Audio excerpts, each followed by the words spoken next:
Recurrent fever, cough and cold is a perennial problem. I mean, it disturbs the parents quite a lot, and they come and ask us as to why my child is suffering over and over again.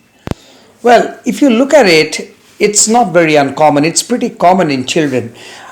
Children actually gain their immunity initially from the breast milk that the baby gets, and also from a lot from the placenta. So the antibodies from the mother are passed into the baby through the placenta and the breast milk, and that actually lasts for about a year or so, and the levels go down, and you need a certain amount of antibodies to protect your little one from different infections. Now, once that level goes down below the desired level, you can't, and you don't produce antibodies unless you have infections. And once these children start of having infections beyond a year of age, they start actually gradually building up their antibodies until and unless it reaches that point beyond which the baby is strong enough to protect.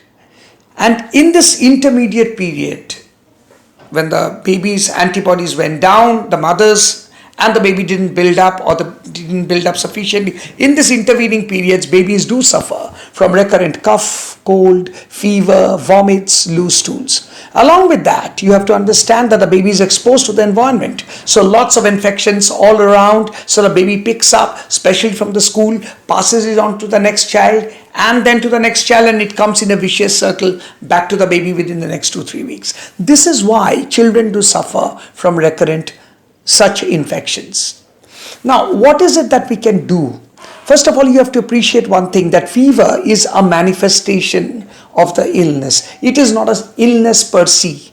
So, if you have a cough and a cold and a pneumonia, you can have fever. If you have urinary infection, you can have fever. So fever is not, it's a symptom. It is more a symptom rather than a disease. So don't get worried so much of the fever. Just remember one thing. Number one, we got to understand why the fever is happening. And most often it is due to a viral infection, which you can hardly avoid except two things. One is breast milk from the very beginning, so baby gets immunity. And the second is appropriate vaccinations. And this is true not only for virals, but also for bacterial diseases like pneumococcus, which causes pneumonia.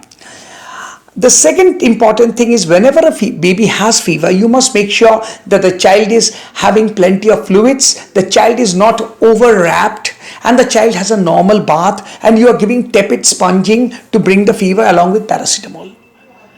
As far as cough and cold is concerned, children do suffer from recurrent cough and cold, mostly due to viruses, but also can be due to bacterial infections, for which you can protect by, number one, by appropriate vaccines, which should be taken, and breast milk, as I said, appropriate hygiene, washing your hands properly, making sure that you are not exposing your child to infected children. And number three is treat the cough or treat the cold. So if the cough or the cold persists beyond 2 to 3 days, or if the cough becomes very severe, then the child definitely needs to see a doctor, and maybe if it is bacterial, be put on antibiotics. One small point I would like to mention: a lot of pollution is there, and there's hardly anything you can do to stop pollution because you can't change the environment.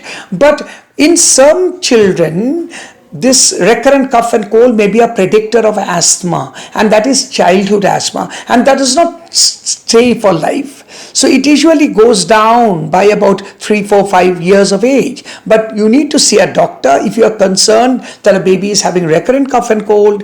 Possibly the child may be diagnosed as having asthma, and in that case may need inhalers. And mind you, inhalers are not harmful for health. So if inhalers are needed, they should be taken appropriately for the time that the doctor says.